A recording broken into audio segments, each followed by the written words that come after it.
comment allez-vous? J'espère que vous allez bien. Bienvenue dans une nouvelle vidéo. Bienvenue sur Helen's Universe, la chaîne qui vous présente de la littérature afro et caribéenne et surtout de la littérature haïtienne.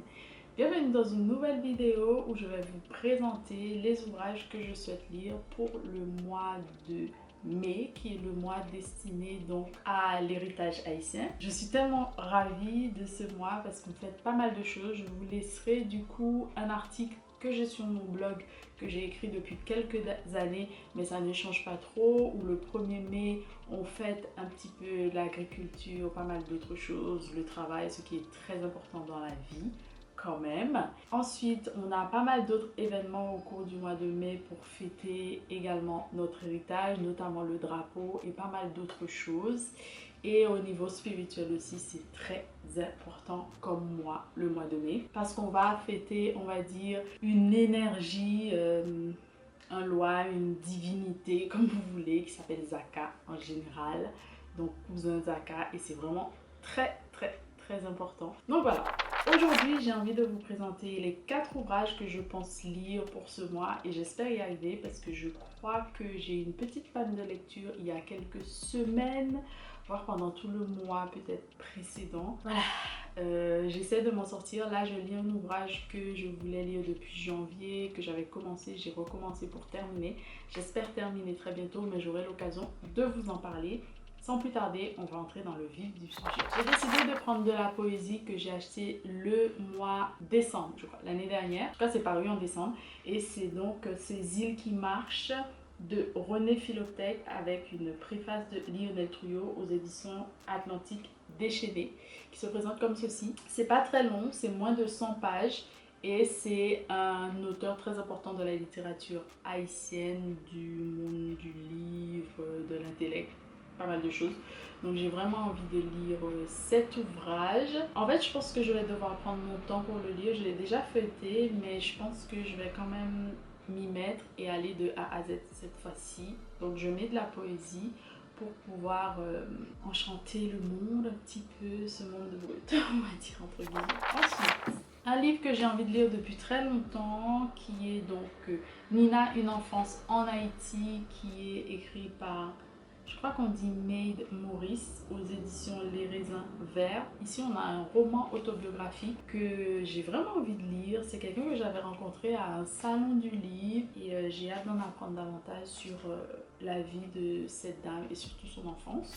Ensuite, un livre que j'ai déjà commencé, mais avec ma panne de lecture, je l'ai laissé sur les côtés, mais je vais reprendre. C'est Popa Singer de René Depestre aux éditions Zulma et j'ai hâte de lire cet ouvrage parce que c'est un ouvrage dont on entend parler, notamment quand l'auteur parle de sa famille, donc sa mère est une couturière on va dire et il explique comment dans son enfance une Singer, pas Singer mais Singer, donc la machine à coudre a pu sauver en tout cas son enfance, sa vie, sa famille, parce que c'est grâce à ça que sa mère a pu travailler et subvenir à leurs besoins. Donc je pense que c'est un ouvrage très important dans la vie de l'auteur.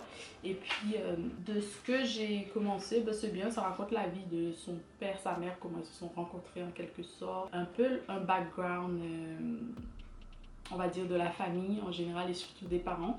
Et ensuite, je crois qu'on va continuer sur sa vie à lui en tant qu'enfant ou comment il va expliquer la chose.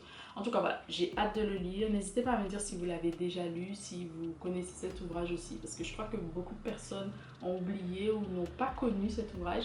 Donc n'hésitez pas à me dire, vous, si vous vous souvenez de cet ouvrage, si vous l'avez déjà lu. Et puis nous, on continue.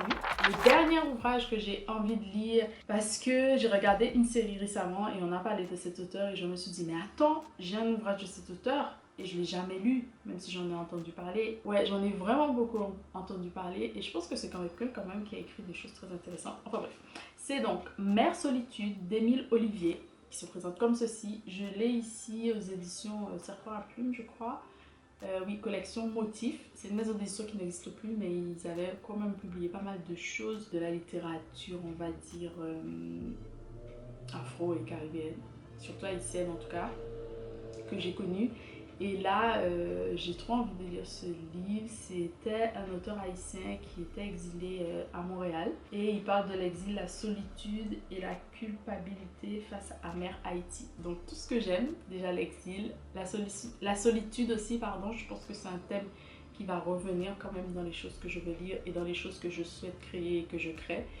Donc je pense que ça pourrait me plaire. Alors, petit bémol, c'est un ouvrage qui fait à peu près 300 pages, moins de 300 pages, mais c'est écrit, c'est tellement petit, c'est un truc de fou, c'est tellement petit, je sais même pas si vous voyez. Voilà, donc je vais devoir m'accrocher quand même parce que c'est petit, c'est petit. Après, c'est pas une police que je déteste, mais c'est petit. Voilà. Ce sont les 4 ouvrages que je souhaite lire, en tout cas de la littérature haïtienne pour le mois de mai. Bien évidemment, je lirai autre chose. Donc, j'ai l'ouvrage que je lis en ce moment qui n'a rien à voir avec la littérature haïtienne. En plus, ça fait partie de ma quête de romance, parce qu'en ce moment, je lis beaucoup de romances, mais j'aurai l'occasion de vous expliquer ça plus tard. Et sur les autres réseaux aussi, j'en parle, notamment je vous demande des titres, mais ce sera pour une autre vidéo. Voilà. Et je compte lire un autre ouvrage qui a été traduit pour la première fois d'une écrivaine ghanéenne, il me semble. Donc voilà, à voir si j'arrive déjà à me remettre de ma panne de lecture. J'appelle pas ça vraiment une panne de lecture, mais j'arrivais pas à me concentrer pour lire parce que j'avais des migraines. Donc on va dire que c'est une panne de lecture. Et du coup, j'espère lire tous ces ouvrages. Et aussi, je me suis mise un peu à écouter certains ouvrages, même si je vous avoue, c'est pas ce que je préfère. Parce que je n'aime pas parfois les personnes qui lisent ces ouvrages, c'est un truc de fou. Mais on fait ce qu'il faut faire pour lire et pour avancer dans ces lectures. Donc voilà, n'hésitez pas à me dire vous ce que vous allez lire au cours du mois de mai. Même si ce n'est pas de la littérature haïtienne, ça m'intéresse vraiment beaucoup. Et si c'est de la littérature haïtienne, ça m'intéresse encore plus. Nous, on se dit à très bientôt pour de nouvelles aventures ensemble. Bien évidemment, je ne vous laisse pas comme ça dans la nature. Puis nous, on se dit à très bientôt pour de nouvelles aventures ensemble. N'hésitez pas à liker cette vidéo si vous avez apprécié, à partager évidemment, et bien sûr à vous abonner si ce n'est pas encore le cas. Je vous embrasse fort et je vous dis à très bientôt pour de nouvelles aventures ensemble. Bonne lecture à vous et bon mois de l'héritage haïtien. Bisous.